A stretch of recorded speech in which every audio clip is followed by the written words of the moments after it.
हो जिला छापर के नाम लिखवाल अपना ढोढ़िया प, हाँ हाँ ढोढ़िया प। नमस्ते प्रणाम, हम गीतकार दुर्गेश बेदर्दी और आज आप सब खातिर आंखड़ा वाला गाना लिखले बनी और धुन हई जिला छापर के नाम लिखवाला अपना ढोढ़िया पर। रितेश रिंच नाम के एक जना लड़का गौले बड़न, उनकरे धुन पर हम आंखड़ा वाला गाना लिखले बनी।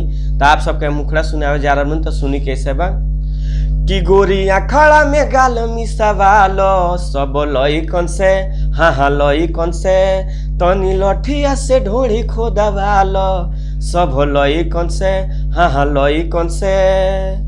सभे देखी के बापा गलाइल ताहर जान मारे ये समाइल, हम सच कहतानी जरत गिया बुझाल तो गोरी आंखड़ा में गाल मिसावाल सब लइकन से, हाँ हाँ लइकन से तनी लठिया से ढोढ़ी खोदवाल सब लइकन से, हाँ हाँ लइकन से।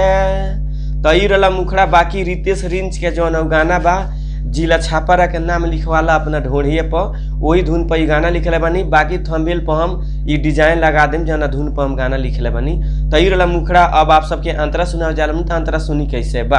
हो गोरी ताहर उठा लाली लागे दूधवा के छाली, तू तो लागे लुआइटम बम हो तनी ठीक से हिलाव सबके मन बहलाव, तोहे पैसा मिली नाही कम हो ताहर गहिर बावे हो ना भी मन करे कि डाल दी चाभी, हो हई दरस के प्यार तू पाला तो गोरी आंखड़ा में गाल मिसावाल, हाँ हाँ लइकन से, हाँ हाँ लइकन से तनी लठिया से ढोढ़ी खोदवाल सब लइकन से, हाँ हाँ लइकन से।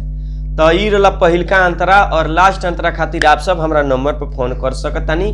हमार मोबाइल नंबर बावे 9934529912। काहे कि ब्रांड गाना बा, जे भी ये गाना के गाई एकदम मार्केट में जरूरी गाना बाजी, जबरदस्त मैटर बा। तो आप सब हमारा मोबाइल नंबर पर फोन कर सकतानी। हमारा मोबाइल नंबर बा 9934452912 यानी 9934529912।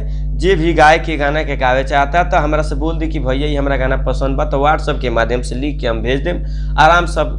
आराम से ये गाना के आप सब गा के मार्केट में एकदम गर्दा करी। और पर्सनली में जे भी कलाकार गाना लिखावे चाहता था, पर्सनली में गाना लिखावे खातिर पैसा लगेला। कम बजट में ब्रांड गाना लिख के देनी, यूट्यूब पर डालतनी, एकरा से भी बेहतरीन लिख के देनी जे पर्सनली में हमरा से गाना लिखावेला। काहे कि पैसा लेतनी तो भाई पैसा वाला कोनो काम जबरदस्त होला।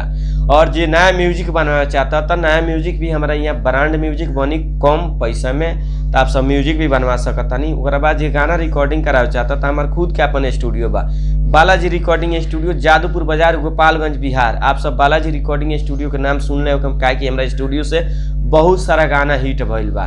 तारखिया काजल हमार जान ले गइल, चले भौजी पेनी ले सड़िया, बहुत तमाम ऐसा गाना बा जौन मार्केट में हिट बा।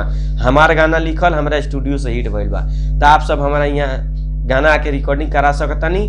और रहे खाए के हमारे यहाँ पैसा ना लगेला, केवल रिकॉर्डिंग के पैसा लगी, बाकी कोनो चार्ज हमारे यहाँ नहीं किया। तो आप सब आई और आराम से गाई बजाई आ मार्केट में एकदम गर्दा उड़ाई। तो चलिए चैनल के सब्सक्राइब करी, लाइक करी, कमेंट करी और दबा के शेयर करी।